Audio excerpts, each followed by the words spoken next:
Em nome de Patris et Filii et Spiritus Sancti. Amém.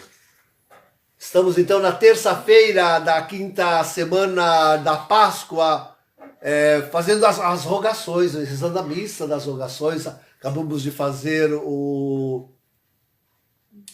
a ladainha, hoje com o Salmo 69, que não tem no nosso livrinho, não fizemos ontem, mas ele faz parte, né? Então, fizemos mais completo hoje. E elevando a Deus, ligado com a missa de domingo, despedida do Senhor, ligados com aquela missa, elevamos a Deus preces, rogações fortes, pedindo de fato que esteja conosco, olhe por nós, nos defenda, nos proteja, afaste de nós, minore, todos os pedidos que nós podemos fazer em relação ao grande castigo, que, como eu digo, já está aí, já está vindo, pela mão do homem, virá sempre, sem dúvida, pela mão do homem. E já está se abatendo forte.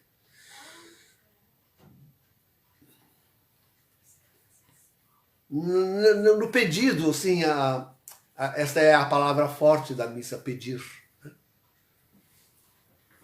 No pedido que fazemos a Deus, tem uma razão de ser teológica. Vejam, queridos, o pai pediu ao filho que viesse salvar-nos, que enfrentasse a baixeza da nossa humanidade. E eis porque dizemos que a encarnação é o mistério da humildade de Deus. O Verbo coeterno com o Pai, altíssimo em seu seio, voltado eternamente para o Pai, deixa a sua glória e vem assumir a nossa baixeza, a nossa fraqueza, a nossa pequenez humana. Eis o gesto de humildade. O Pai pede isto, que ele venha e se faça homem. E é o Pai também que pede, como que exige o seu sacrifício. Jesus é o homem que nasce para a morte. Esse é o grande objetivo da vida de Jesus, a sua morte ignominiosa, morte de cruz. Este é o pedido do Pai, que ele ofereça, dê a sua vida pela nossa salvação. É da vontade de Deus. Esses dois grandes mistérios. É da vontade de Deus que que o Verbo se faça carne, e é da vontade de Deus que Jesus, homem, morra, morte dolorosa e ignominiosa, morra pelo nosso resgate em redenção da humanidade. É da vontade de Deus. Vejam, Deus é o Pai de Jesus Cristo. E pede, exige tudo isso do Senhor. Mas Jesus não tem só Pai. Não há nesse mundo quem tenha só Pai. Precisa do concurso de uma mulher. Precisa de uma mãe. Precisa de uma mãe. Sim, fácil para nós depreender dos santos evangelhos que se pede o consentimento dela para a encarnação, para o grande ato de humildade do Verbo. O sim de Maria, desse sim, pendia a encarnação. O grande gesto de humildade divina. E Maria o dá. Ela disse sim, fiat mihi segundo o verbo tuo. Faça-se, o fiat de Maria. Ela dá o seu fiat, faça-se. Ora, faça depreender que, assim como Deus quis precisar para a encarnação do Verbo, do assentimento de Maria, assim também Deus quis precisar, Deus que devia solicitar, né, de Maria que ela oferecesse com ele, oferecesse o seu filho para a nossa redenção na morte ignominiosa de cruz. E é por isso que se pode dizer com toda a razão que Maria é a corredentora. Ela pede, ela quer, ela oferece, ela exige do seu filho que por nós dê a sua própria vida. Eu estou dizendo tudo isso para que nós compreendamos que Jesus e que Maria passaram por um grande castigo, uma grande tribulação. E era da vontade de Deus, e era da vontade de Maria, esta grande tribulação. E Jesus a enfrentou forte, corajosa e com sucesso, pleno sucesso. Tanto a humilhação de pôr-se em humanidade conosco, viver aí 33 anos essa nossa pobre vida, que nele tornou-se riquíssima, belíssima, porque era a vida divina no meio dos homens. Tanto quanto oferecer-se no altar da cruz. Sim, esse é o mistério. Jesus podia enfrentar esses dois grandes sacrifícios com o sucesso que teve, porque era o santo ou imaculado, como sua mãe. Né? Porque ela, como sempre digo, se o pai, ao pedir a humilhação do filho, se o pai, ao exigir-lhe a morte, não sofreu, porque Deus é impassível. Deus não pode sofrer, Deus não sofre. A mãe sofreu, como jamais uma mãe sofrerá. Como jamais. A mãe pediu e sofreu com ele. Imagina o que é rasgar um coração, a mãe pedir ao filho o que ela pediu. Exigir do filho o que ela exigiu. Trocá-lo por nós. Trocá-lo por nós. O santo pelos pecadores. O justo pelos injustos. O inocente pelos malditos, pecadores. Então, quanto não sofreu Maria? Quanto não sofreu? Quanto não sofreu? Queridos, mas sim, o mistério que quero dizer-vos é este. Jesus e Maria. Jesus podia sofrer aquilo perfeitamente.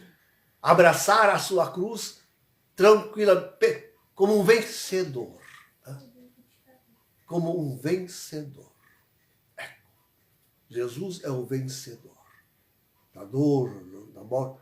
Mas que vitória é essa de Jesus? A vitória de Jesus é passar por tudo isto ilibado, sem pecado. Dessa vitória partiu Maria, que passou tudo isto sem pecado. Aqui está o ponto que hoje eu queria referir-vos.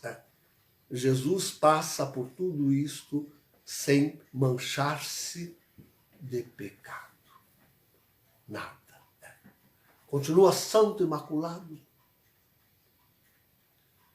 E por sua ressurreição, como vimos ontem, faz-se filho de Deus. Volta ao seio do Pai. O ponto é este. Jesus podia sofrer tudo porque é o vitorioso. Sofreu sem manchar-se de pecado. Não, eu estou diante, queridos, eu estou diante do grande castigo, diante do nosso do nosso grande sofrimento. Nós também já tivemos uma vida que passar. E quanto pecamos, quanto temos pecado. Estou no tempo contínuo. Quanto temos pecado. Vem porque, ao aproximar-se o grande castigo, temo. É de muito temer ao aproximar-se o grande castigo, porque se já é o estado de vida de Jesus encarnado. Já na vida cotidiana normal, nós tanto pecamos.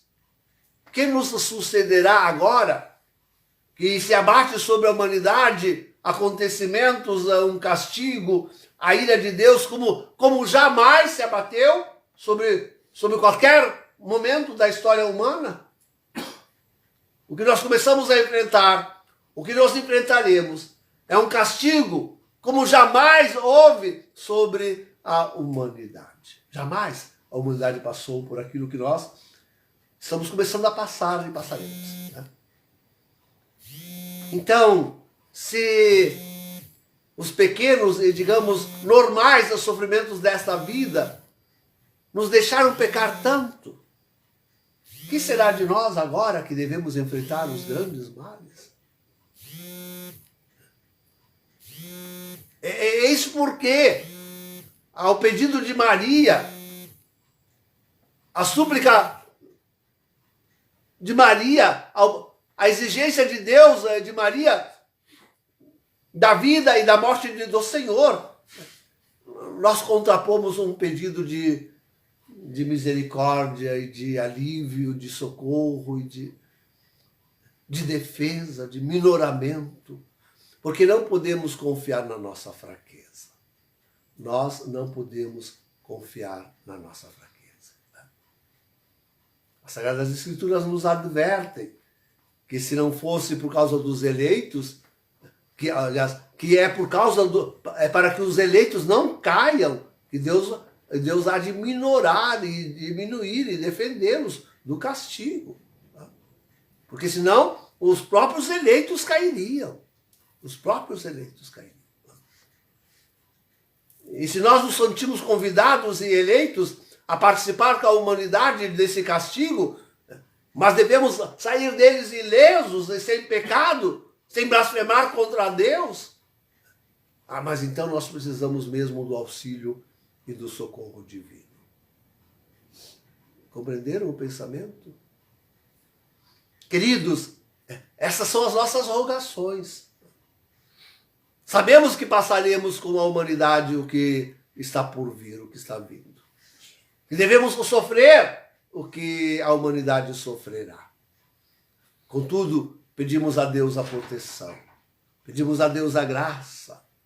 Não nos aconteça de cairmos na tentação. Vejam quantos cairão, quantos vão maldizer a Deus diante dos castigos.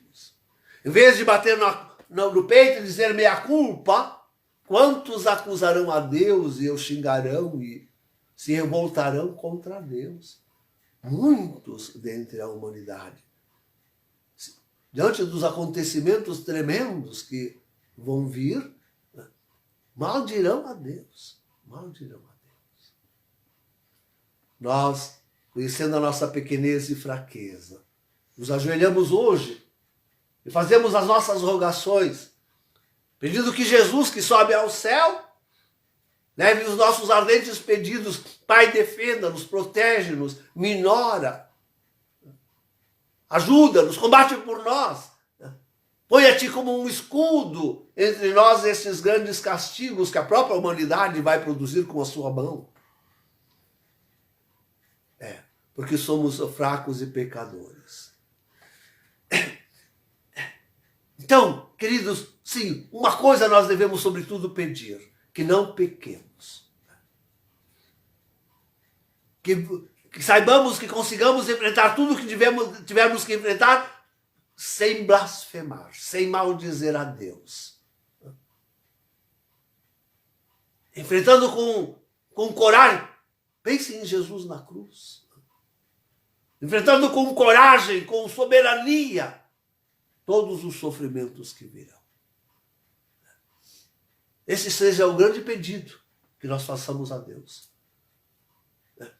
Pai, se devemos tomar desse cálice, que tanto pedimos que se afaste de nós, que façamos conforme é a vossa vontade, com força, com ânimo, com coragem. Tomemos deste cálice com força, ânimo e coragem. Lembra-te, Pai, que somos pobres pecadores, homens fracos, débeis. Trememos acostumados ao pecado, antes mais acostumados ao pecado do que à virtude. Antes mais acostumados a cair na tentação do que a vencê-la. Antes mais dispostos a fugir do mal e do castigo do que a enfrentá-lo com arrogância e com coragem. Então, sim, fazemos bem em suplicar ao Pai. Pai, protege-nos, defende-nos. Minora, diminui, afasta. Põe-te como um escudo entre nós esses imensos sofrimentos, porque temos também nós medo de cair, de não suportar, de não saber levar a cruz com o teu filho. E a bem-aventurada sempre Virgem Maria, que pede a nós que enfrentemos o que virá, seja ela também o nosso socorro, que nos dê a força para vivermos isto, como o seu filho viveu, sem pecar. Esse é o ponto. Sem pecar. Em nome do Pai, do Filho e do Espírito Santo. Amém.